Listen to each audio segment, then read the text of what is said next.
Dogs on these cases, 99.9% of the time, can't find a scent. So the sheriff's office moved their perimeter, meaning the area they're searching, from 2 to 5 miles out. And they're yelling for the boy. They're not hearing anything. They're not hearing a boy. They're not getting anything. So a Native American tracker came in. He didn't find any tracks of the boy.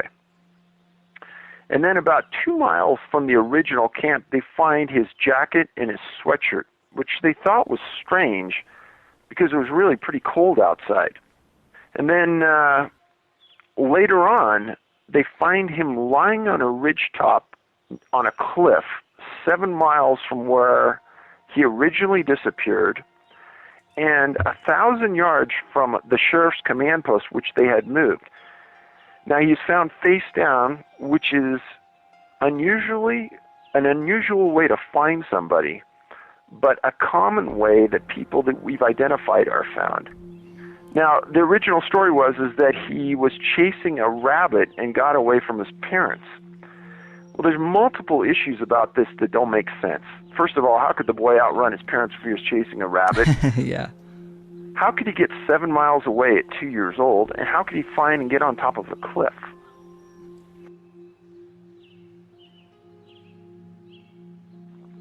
He was at kind of the foothills of the Sierra, the South Fork of the Mokelumne River in Calaveras County, June 9th, 1940, 5 years old, about 10 a.m.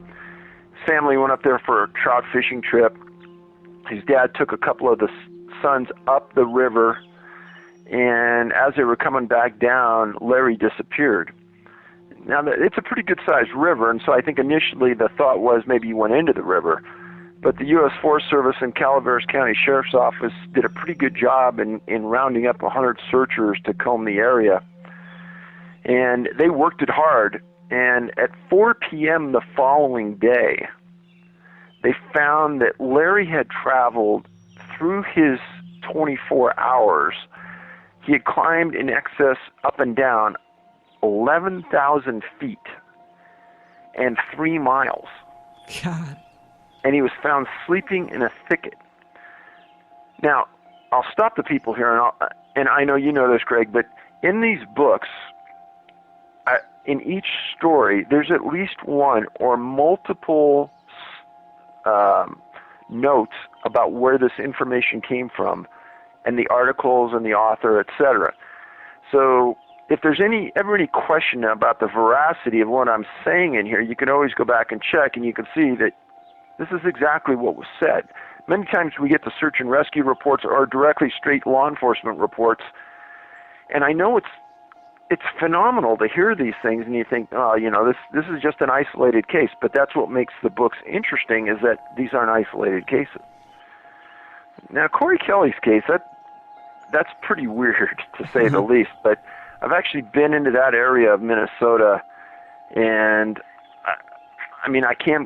you won't believe the facts of it when you hear it, and after you go to the area, you're going to say, this doesn't make any sense. It's the Red Lake Wilderness in far northern Minnesota, October 16th, 2006. Corey was 38 years old. He had been to this area many, many times. He knew it well. Him and one of his best friends named Jim Neprud and Jim's Labrador dog went to the area to go hunting. And as the men were setting up camp, Jim realized that they needed some gas for their stoves. And so Corey said that he was going to wait with the dog while Jim went into town, and Corey was going to take the dog, and they were going to do some grouse hunting. So Jim left. Jim comes back in an hour and a half, and Corey's gone. And it's about 7 o'clock at night. So Jim sets up the car, honks the horn, flicks the lights. He's not getting any response for Corey or the dog. And he finds some people that are in another adjoining camp that were leaving, tells them to call for law enforcement. They bring in massive amount of troops from the Beltrami County Sheriffs and state troopers, and there's a massive search for 2 weeks. Now, if you stop for a second and think that how far can Corey Kelly get in an hour and a half? And how far would he really want to go in an hour and a half knowing his buddy's going to be back and they're going to make dinner? So all the indications are that this was going to be just a short, maybe go out a couple 100 yards with the dog and look around, and if you see a grouse, great. If not, come on back and let's make dinner.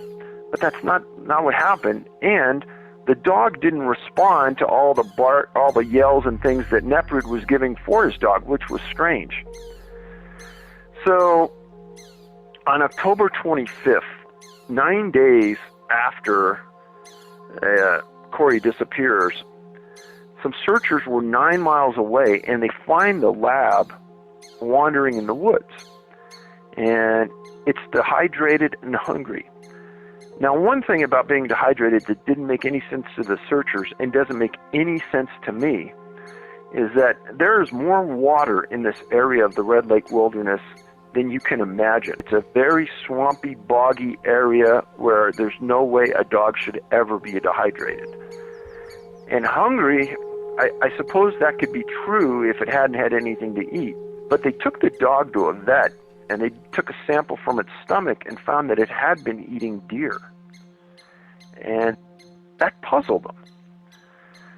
So they keep searching, and a day later, they find Corey's cigarettes and a lighter. A key point here. Corey was a known hunter. He carried an adequate supply of clothes and things to keep warm. It wasn't that cold, and he had a lighter that if he wanted to start a fire, he could start it. But the cigarettes and the lighter were on the ground, and that caused a lot of concern. The following day, 14 miles from the campsite, a tracker found his overalls, his socks, and his hooded sweatshirt. Now, when you read the cases in these books, something starts to come out at you, and that is that in many of these instances, people are missing shoes or clothing or both. And I know a lot of people say, well, hypothermia sets in and you start stripping clothes. But there was no reason for hypothermia to set in because Corey had the ability to start fire, and he was dressed real warm, and he had the dog with him to keep him warm. And many of the stories that I write about, these people's clothes are found in close proximity to where they disappeared, even before hypothermia could ever have set in. Many of the small kids who find that they stripped their clothes, the parents say they didn't even know how to take their clothes off. Well, it's called paradoxical undressing, and it's paradoxical because they can't figure it out. And so I think there's a little more to this than everyone kind of understands, in that it's a convenient answer to a very complex scenario. And as you'll see, so about October 30th, about 14 days after the search started, snow is falling. They hamper the search. And again, dogs, canines coming into the field, they can't pick up a scent. And so this goes off and on for another 2 weeks, and finally, the efforts to find Corey are terminated on November 23rd. On April 28th, snow starts to melt, things start to come open again, and the sheriff gets in a helicopter, and they start flying the area around where they found his clothes. And in some real high reeds, about 15 feet off a nearby trail, they find Corey laying nearly naked in the reeds. So, does it make sense to anybody what happened to Corey Kelly? No. And the sheriff made a statement that he thought that Corey must have died that first night. And he has no reason why he made that statement. He has no justification. And Corey's mother was interviewed, and she said, I don't believe my son even could have made it 14 miles through the woods to where he was found in that first night. And better question is, why would he? So as I've told this before, and our group has talked about this at length, what's the one thing about shoes that may be different about everything else we wear on our body? And I always ask people to think about this. And the one thing we've come up with and we're not saying this is a reason or it's not, but the one thing about shoes that's different than everything else we wear is it's probably the one place on our body that has the most bacteria. No, and the weird part about those British Columbia, there's I think 8 or 10 cases now in British Columbia, and I only know of one case where they've been able to identify whose foot it was. So I think that's a perplexing scenario that they can't, even though they have good DNA, they can't seem to identify these people. It makes you wonder where they came from or what happened. June 14th, 1964, Great Smoky Mountain National Park. Dennis was 6 years old. He was with his dad and his grandpa and his brother. And they were spending a Father's Day outing at a location called Spence Field. Spence Field sits up about 1,500 feet from the lower elevations of the park. It's a very serene area. You got to walk into it. You can't drive to it. The family hiked in, the 4 men, and they set up in this kind of grassy area, and the 2 boys were playing. His grandpa and dad were sitting there watching them. And there's a lot of really, really strange things that happen with this case that nobody could ever explain, and the odds would be phenomenal.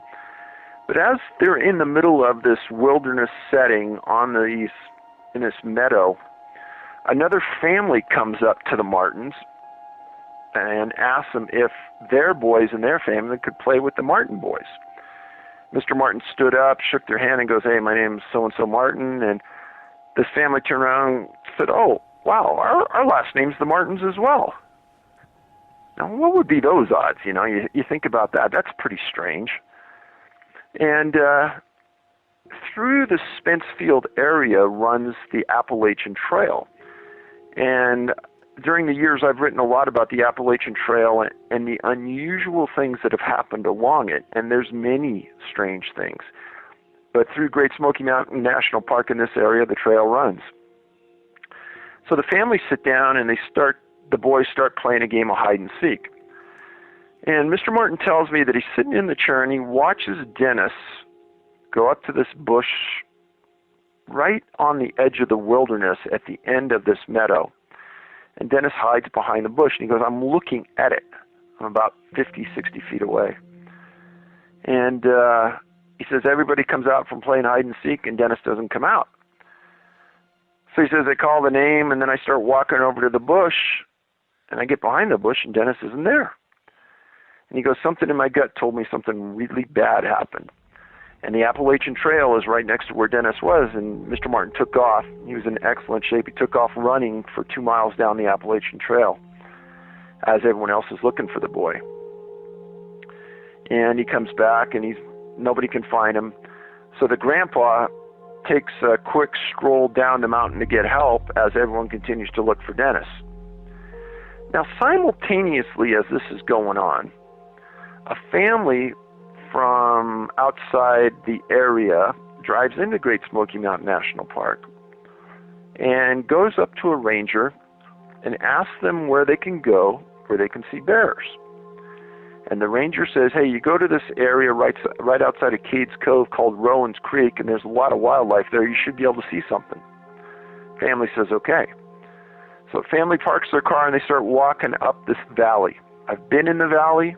It's pretty thick, pretty rugged, beautiful. And this is another unusual coincidence. The last name of this family is the Key family, K-E-Y. And astonishingly, in the opinion of many, this is the key point of this case. As the family is walking up Rowan's Creek, their 12-year-old son says, wow, Dad, look at that. And he points up a hill that's in front of him. He says, I think I see a bear. At about this time, this family hears this scream, described as earth-shattering, the loudest scream they've ever heard in their life. And they look up the hill, and they see this thing hiding behind trees, apparently trying to avoid detection by the family. Mm. And the dad says, well, son, I don't think that's a bear. I think that's a man. And this thing continues to dodge the trees, but the people get a pretty good look at it. And eventually they lose sight of it, and they go back to their car. Now, at 8:30 that night, the disappearance of Dennis happened at